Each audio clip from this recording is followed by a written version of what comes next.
Grand champ. So আজকে এটার সফল পরিসমাপ্তি হবে। আপনাদের সবাইকে অনেক অনেক অভিনন্দন। আমাদের হার্লেন রিমার্কে যে প্রোডাক্টগুলো আছে, হার্লেন, লেজাউস্কিন, লিলি, সিওডিল মেডিকেলের প্রোডাক্ট নতুন হয়েছে শুধুমাত্র চুলের জন্য। অনেকের চুলের প্রবলেমে ভুগছেন, কেভোটিন, এছাড়া হোম কেয়ার আছে, টাইলক্স, সানবিচ, অরিক্স, এরকম আরো অসংখ্য প্রোডাক্ট, সবই অথেন্টিক। সো আমাদের সময় কিন্তু আমি নিজেই মানে ক্রিকেট খেলতাম, কিন্তু এবং ক্রিকেট খেলাটা এতটাই নেশা ছিল যে আমি ক্রিকেট নিয়ে একটা ছবিও করে ফেলেছি।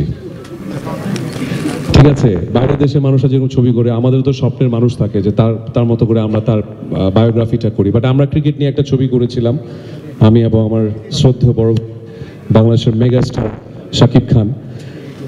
সো ক্রিকেট নিয়ে আসলে মানুষের ভালোবাসার কোনো শেষ নেই। ক্রিকেট একটা আবেগের নাম, এবং সেই আবেগটা মানে ভাবে আমাদের ভিতরে ঢুকিয়ে দিয়েছেন একটা মানুষ, এবং যাকে নিয়ে পুরো পৃথিবী গর্ববোধ করেন। সে আর কেউ নয়, one and only Shakib Al Hasan. So মাগুরায় জন্ম নেওয়া এই সাকিব আল হাসান পুরো বিশ্ব দাপিয়ে বেড়াচ্ছেন। সো উনি মাননীয় এমপি, আমাদের এমপি মহোদয়। সো তিনি আমাদের হার্লেনের সাথে মানে একদম ডেডিকেটেডলি আছেন, এবং তাকে নিয়ে বেশ কয়েক জায়গায় আমরা ঘুরে বেড়াচ্ছি। আমি সাকিব আল হাসানকে অনুরোধ করছি হার্লেনের সাথে আপনার অভিজ্ঞতাটা শেয়ার করতে। Thank you.